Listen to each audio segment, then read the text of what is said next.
Hey, what's up? I'm Jim. Welcome to my armory. For those of you that follow my channel, it's been a while, about 3 weeks since I posted a video because I've been busy with this little contraption right here. I'm calling the PullPrint Pro. It's far from pro right now. It's kind of more of a science project, if you will, but the idea here is that you can profile a trigger. This thing will automatically pull the trigger and measure the weight as it goes and create a graph of it just like this here. So you can see the pre-travel, you can see the creep, you can see the break, you can see the reset, everything. Got a bunch of metrics over here on this side. There's a commercial product that does something like this. Not exactly. It doesn't do the reset, and I don't think it gets quite the resolution that this thing gets. This thing is capable of recording like 3,000 samples per second, which is proving to be a little bit too much. It's kind of hard for me to write code to do this, but it's getting there. So why don't I show it to you? We'll take a look at it. I'll talk a little about why I'm doing this. All right, so the way it works is you have micro jogging controls. So you can jog closer to the trigger like this, or away.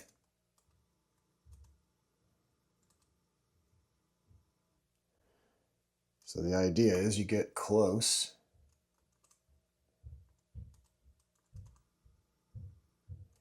A little closer. All right, and then we'll begin the test. It asks me to rack the slide, disable the safety mechanisms, which I've done here, and then type yes when ready. And it will find the face of the trigger. There we go, we made contact. Confirm, and run the test.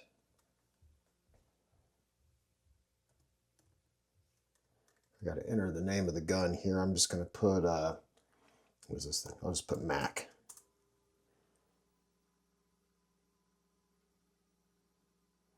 Boom, that's it. Finds the end of the over travel to the trigger stop. Tells you to rack the slide. And now it's going to measure the return.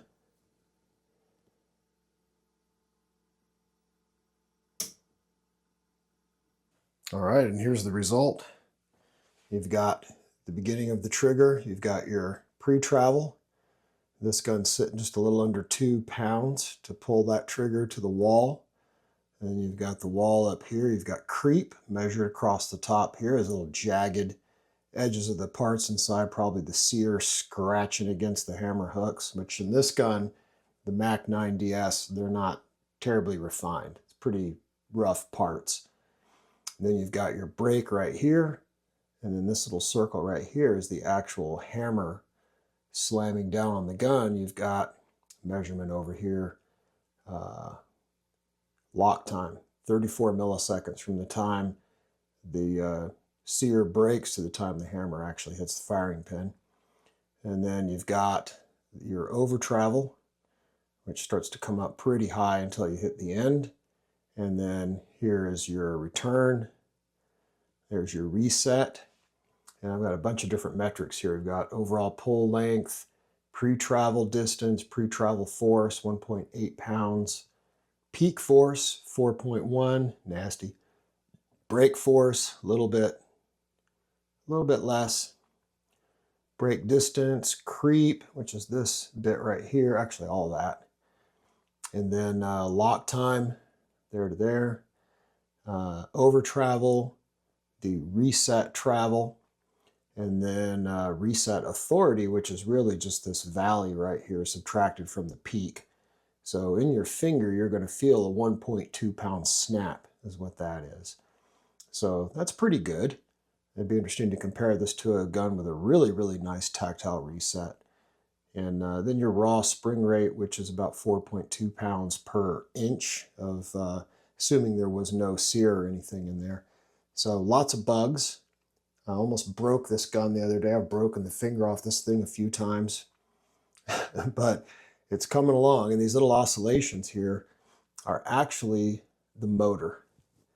And I've got a new one on order that'll be a lot smoother, but the first little measuring device that I had. The resolution was only like 80 hertz, only 80 times a second you could get a reading from it. This one is like 3,000. And as a result, I'm picking up actual motor noise and everything else with it. So I'm still working on some of that stuff, but that's it. All right, so basically what I've got here is a stepper motor that I'm going to replace soon with a servo motor, because a stepper motor actually does a bunch of little tick, tick, tick, tick, tick, tick around in a circle, and as it does that, it generates a bunch of noise on the graph, which shows up in these little tiny oscillations on there. So I'm going to replace that, and we've got a load cell right here that measures weight, which is all wired into a microcontroller over here, and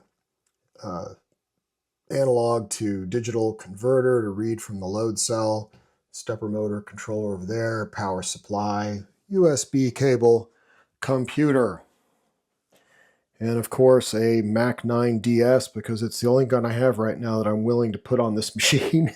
A couple of times it's taken off on me and bent and broke parts and that sort of thing. So, but anyway, it works. So let me tell you why I'm doing this. So you probably saw my video on the staccato. There's some things I don't like about it, but I'll tell you what I really like about it is the trigger is incredible. Just freaking amazing. And I wondered, could I take this gun as a model and make another gun, say this, which is a cheap, well, relatively cheap considering, you know, it's expensive compared to most striker fired guns, but in the 2011 world, this is about as cheap as you can get. This is the Mac 9 DS. I've also got a Prodigy I just picked up the other day. It shoots terribly. It's got a really, really tight spring and a really heavy trigger pull. So the question I have is, can I make a trigger just like this one? And how do I know it's just like this one? Unless you shoot a gun side by side, you can't really tell. So I figured if I can get a profile of that trigger and all these metrics, that I can try to get it as close as possible, and then I'll know definitively that this trigger is like this trigger, not feels like or almost like, exactly like. And maybe it's not even possible, but at least now I'll know.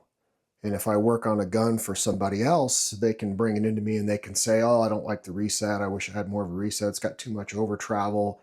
You know, I want it to be a lighter trigger. You know, in the past, mostly we're just measuring pull weight. And that might not even be the actual break point. That could be the creep. It's totally possible to have a maximum pull that's higher than the actual break, depending on how your sear engagement is. So I'm hoping to actually bring a little bit of science and a little bit of, you know, logic into this. So instead of describing a trigger like one might describe a nice scotch, you know, oh, it's got a short pre-travel with a, you know, breaks like glass, no creep, whatever, smoky aftertaste, oaky finish, you know, whatever. Now I'll be able to actually take a graph and say, well, here's what you brought me and here's what I did. And I want to add comparison graphs to it too, where you can take a gun you already did and, you know, overlay it on top of a gun maybe you want to make shoot like that gun. Or maybe you can take a before and after and give that to a customer and just say, hey, look, here's what your gun was when you brought it in. It sucked, and now it's amazing. And by the way, here's the profile of a trigger, you know, out of a $6,000 gun. Yours is just as good. So that's why I'm doing this. I'm going to keep working on it. I got some more parts on order. I've got a lot of bugs to flush out of here. I'm not a great coder, so this has been kind of difficult to do. I might have to hire somebody to help me get it over the last mile. But that's my update. Do me a favor, follow and come back. I'm going to make more of these videos as we go. Pretty soon I'm going to start digging in. I've got a digital microscope now that I've added to the shop, so we're about to start tearing some guns apart and getting into them deep and see what I can do to make the most out of a gun, because I think there's a lot of people who can probably afford this. Not so many people can afford this.